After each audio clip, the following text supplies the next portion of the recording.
दोस्तों कुवैत की कुछ बड़ी और इम्पोर्टेंट जो अपडेट आ रही है वो आप तक पहुंचाने वाले हैं। सबसे पहली अपडेट दोस्तों यहाँ पर ये है कि कुवैत में सिविल सर्विस कम्युनिकेशन की तरफ से अपडेट जारी करके बताया ये गया है कि 18 जनवरी को पब्लिक हॉलीडे रहेगा। इसरा मिराज की छुट्टी 18 जनवरी को कुवैत के अंदर रहेगी, इसका ऐलान कर दिया गया है। और कहा यह गया है कि 19 जनवरी को कामकाज फिर से नॉर्मल तरीके से रूटीन के मुताबिक शुरू कर दिए जाएंगे।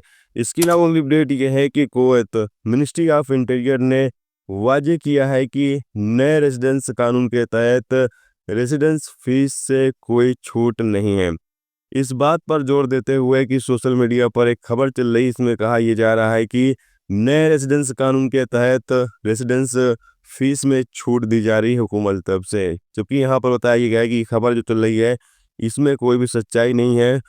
कहा यह गया है कि हेल्थ मंत्रालय के द्वारा छूट दी जा रही है, यानी कि मिनिस्ट्री ऑफ हेल्थ की तरफ से छूट दी जा रही है हेल्थ इंश्योरेंस में। और वो भी जिन कोतियों के पास 3 डोमेस्टिक वर्कर हैं यानी खादिम के वर्कर हैं उनके हेल्थ इंश्योरेंस पर छूट दी जा रही है, बाकी और किस तरह की कोई भी छूट नहीं है।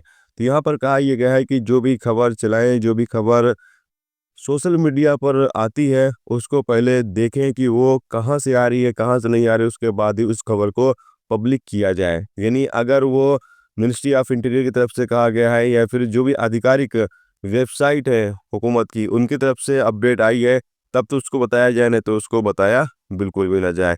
इसके अलावा अगली अपडेट ये है कि कैपिटल गवर्नमेंट में मिनिस्ट्री की टीम ने एक दुकान पर छापा मारा जहां नकली घड़ी और हैंडबैग और बाकी तरीके के लेडीज़ के जो सामान है वो बेचे जा रहे थे। तकरीबन 148 आइटम नकली जब्त किए गए हैं जो इस दुकान पर बेचे जा रहे थे ब्रांडेड स्टिकर लगाकर, और नकली सामान को बेचा जा रहा था। जिसके बाद इस बारे में खुफिया जानकारी मिनिस्ट्री की टीमों को दी गई, जिसके बाद मिनिस्ट्री टीम ने यहाँ पर छापा मारकर चेक किया तो पाया कि यहाँ पर वाकई में नकली सामान बेचे जा रहे हैं। जिसके बाद दुकान को बंद कर दिया गया है और दुकान मालिक के खिलाफ कानूनी कार्रवाई की गई है।